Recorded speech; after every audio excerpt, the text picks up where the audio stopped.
હાલો friends, જય Shri Krishna. Ganesha home કિચનમાં આપણું હાર્દિક સ્વાગત છે. આજે આપણે બનાવીશું આમળાની કેન્ડી.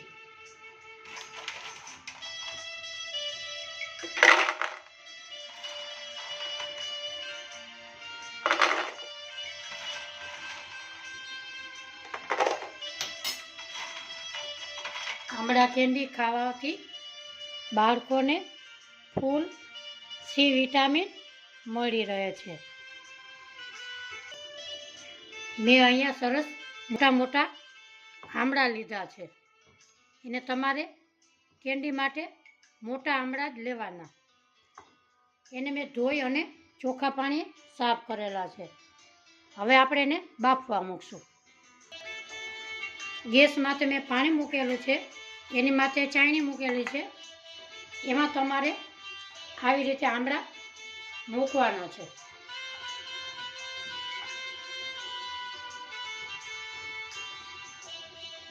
એને તમારે 3 થી 4 મિનિટમાં એ આમળા બફાઈ જશે.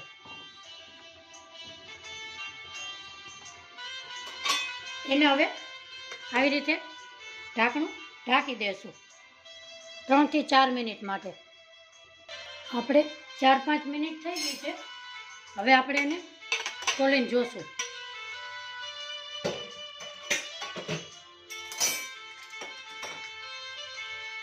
આપણા આમળા બફાઈ ગયેલા છે. હવે આપણે એને એક બાઉલમાં કાઢી લેશું.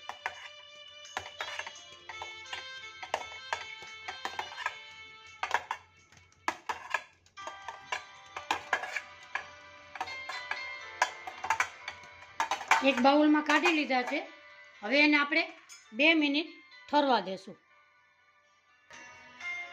આપણે 5 મિનિટ થઈ ગઈ છે. આપણા આમળા ઠરી ગયા છે. એને હવે આવી રીતે આપણે ઠળિયો કાઢીશું.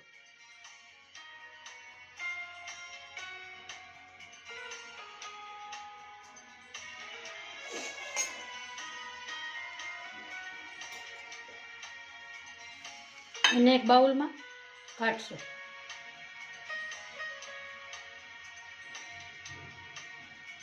આવી રીતે એની કરી સરસ છૂટી પડી જાય છે.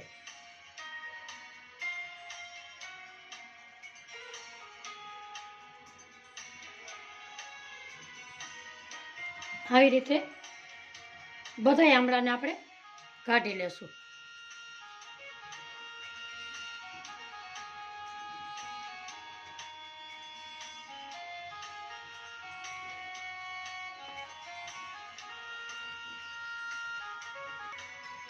આપણા બધા આમળાના ઠળિયા આપણે કાઢી લીધા છે. હવે એમાં 500 ઠળિયા હોય તો 500 ખાંડ, 250 હોય તો 250 ખાંડ. અહીંયા આપણે ખાંડ 250 ઉમેરીશું. એને આવી રીતે ચમચો ફેરવી અને એક દિવસ આખો અને એક રાત ખાંડમાં આવી રીતે આપણે એને રાખી રહેશું અને વચ્ચે વચ્ચે હલાવતા જશું.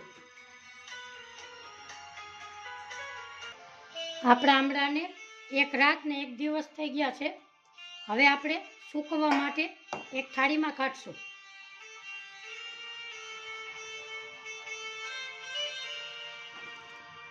આવી રીતે તમે તડકે 3 થી 4 દિવસ સૂકવવાના.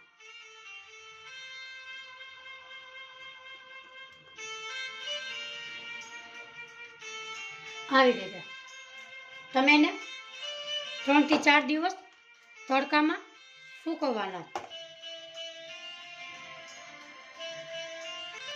આપણા આમળા 4 દિવસ થયા છે અને સુકાઈ ગયા છે. એનો અવાજ પણ આવે છે. એમાં આપણે થોડી ખાંડ ઉમેરીશું. આવી રીતે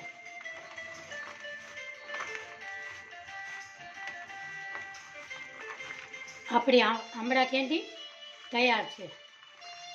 આજની મારી રેસીપી તમને કેવી લાગી કોમેન્ટ બોક્સમાં જરૂરથી જણાવજો.